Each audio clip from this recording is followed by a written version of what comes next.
Good afternoon. Afternoon na mga kaloka. Ayan. Pakita ko sa inyo yung na-mix ko ng pang putupaw. Ayan. All purpose. Ayan mga kaloka. Cheese. Ayan ito. Yung karne na pang palaman ko at egg. Eden cheese pa ang gamit ko dito. Sinagbutong ka din. Okay. Mga kaloka.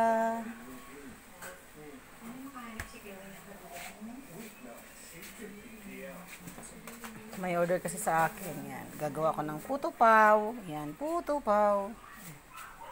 At may nakasalang na ako sa steamer. Yan. May deliver ako mamaya mga alas 2. Ayan.